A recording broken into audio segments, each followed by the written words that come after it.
Good morning and welcome to Monday, September 8th, 2025.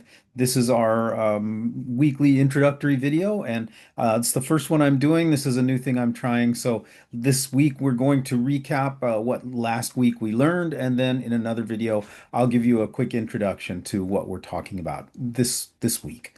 So last week we discussed the Columbian Exchange, by which European goods, diseases, insects, people, ideas, and politics crossed the Atlantic to the New World.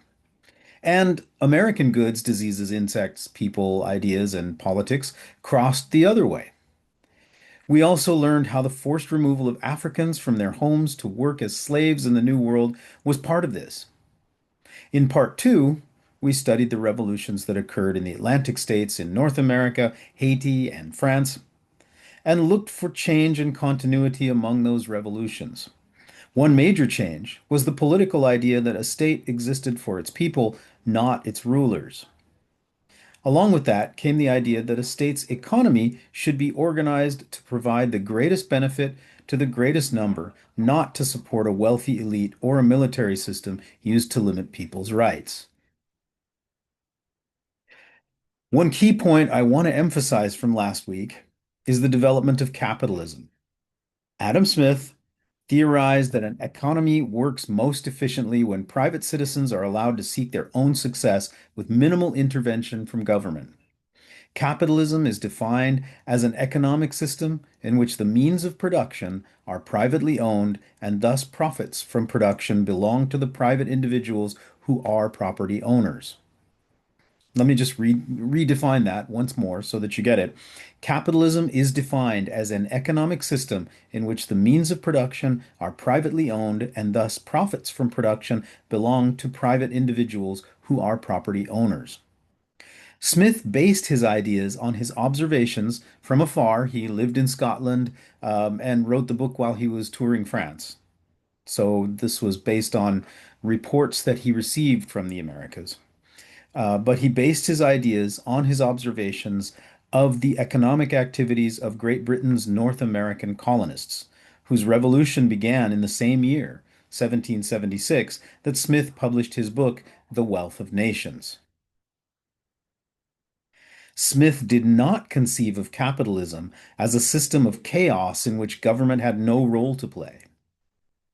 Rather, he seems to have thought of capitalism as more like quote unquote economic democracy, in which rules are made and enforced by the members of the market, and those members can create a system of regulations and give an entity like government the ability to enforce those rules.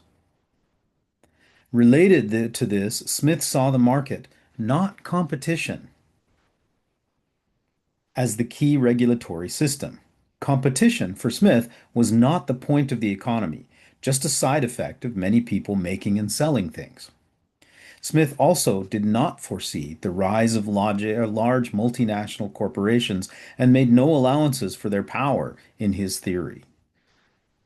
There are some economists and historians today who wonder whether or not we can actually call the economy that we live in today, dominated by large corporations, to be capitalism, at least in the sense that Smith created it.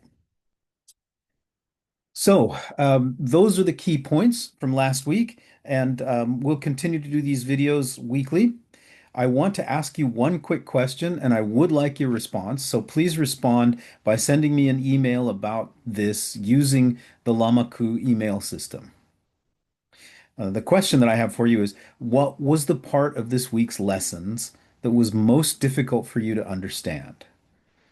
Understanding this will help me to continue to improve the way that I'm giving you information about world history since 1500. So once again, the question is, and please send me an email about this through Lamaku, what was the part of this week's lessons that was most difficult for you to understand?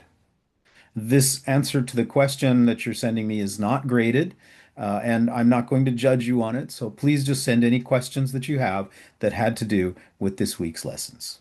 All right. Thank you very much, and I'm looking forward to hearing from you this week. Take care.